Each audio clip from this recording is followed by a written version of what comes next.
me, forever on fire. D K Shivakumar ಅವರು KPCC ಅಧ್ಯಕ್ಷ ಹುದ್ದೆಯನ್ನು ಬಿಟ್ಟುಬಿಡ್ತಾರಾ?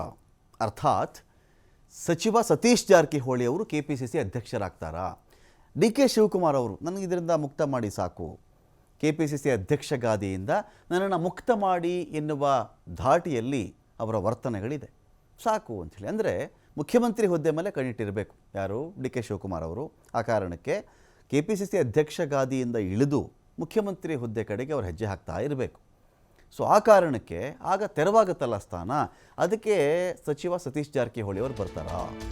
ಅಧ್ಯಕ್ಷ ಸ್ಥಾನದಿಂದ ತನ್ನನ್ನು ಮುಕ್ತ ಮಾಡಿಬಿಡಿ ಅಂಥೇಳಿ ಒಂದು ಕಡೆ ವರಿಷ್ಠರ ಮುಂದೆ ಒತ್ತಡವನ್ನು ಹಾಕ್ತಾ ಇದ್ದಾರೆ. ಡಿ ಸಿ ಎಂ 2 ಖಾತೆ ಅಧ್ಯಕ್ಷ ಸ್ಥಾನದ ನಡುವೆ ನಿಭಾಯಿಸೋದು ಕಷ್ಟ ಆಗಿಬಿಡುತ್ತೆ ನಮಗೆ.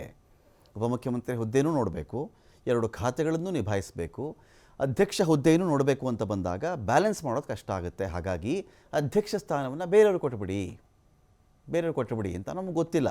ಇದೇ ಗೋಲ್ಡನ್ ಬಾಕ್ಸ್ ಸೀಕ್ರೆಟ್. ಅದು ಮುಖ್ಯಮಂತ್ರಿ ಯಾರಾಗಬೇಕು ಅನ್ನೋ ವಿಚಾರಕ್ಕೆ ಬಂದಾಗ ಆಗ ಎಲೆಕ್ಷನ್ ಮುಗಿದಂಥ ಹೊಸದರಲ್ಲಿ ಡಿ ಕೆ ಶಿವಕುಮಾರ್ ಅವರ ಅಥವಾ ಸಿದ್ದರಾಮಯ್ಯನವರ ಅಂತ ಬಂದಾಗ ಗೋಲ್ಡನ್ ಬಾಕ್ಸಲ್ಲಿ ವೋಟಿಂಗ್ ಆಗಿತ್ತು. ಅದನ್ನು ಹೈಕಮಾಂಡ್ ಮುಂದೆ ತೆಗೆದುಕೊಂಡು ಹೋಗಿದ್ದರು. ಅದರ ಪ್ರಕಾರವಾಗಿ ಸಿದ್ದರಾಮಯ್ಯನವರು ಅಂತಾಯಿತು.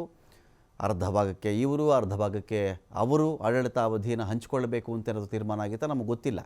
ಡಿ ಕೆ ಶಿ ಅವರು 2.5 ವರ್ಷ ಅಂತೂ ಹತ್ತಿರ ಬರ್ತಾ ಇದೆ. 2 ವರ್ಷ ಅಂತೂ ಹತ್ತಿರ ಬರ್ತಾ ಇದೆ. ಈಗಲಿಂದ ಈ ಪ್ರಯತ್ನವನ್ನು ಮಾಡಿದ್ರೆ ಮುಖ್ಯಮಂತ್ರಿ ಹುದ್ದೆಗೆ ಒಲಿಯಬಹುದಾ ಅನ್ನೋ ಲೆಕ್ಕಾಚಾರದಲ್ಲಿ ಇದ್ದಿರಬೇಕು.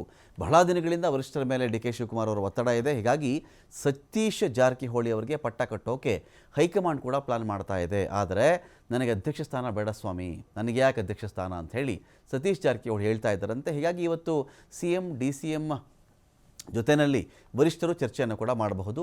ಸತೀಶ್ ಜಾರಕಿಹೊಳಿ ಕೂಡ ದೆಹಲಿಗೆ ಹೋಗುವಂಥ ಚಾನ್ಸಸ್ ಇದೆ. ಸದ್ಯ ಆಕಾಂಕ್ಷಿಯಾಗಿ ದೆಹಲಿಯಲ್ಲಿರೋದು ಸಚಿವ ಕೆ ಎನ್ ರಾಜಣ್ಣ. ಜಾರಕಿಹೊಳಿ ಅವ್ರಿಗೆ ಪಟ್ಟ ಹೋಗಲಿ ಅಂತಿದ್ರೆ ರಾಜಣ್ಣ ಅವರು ಟವಲ್ ಹಾಕ್ತಾ ಇದ್ದಾರೆ ಅಧ್ಯಕ್ಷ ಹುದ್ದೆ ಮೇಲೆ ಅಂತ ಮಾಹಿತಿ.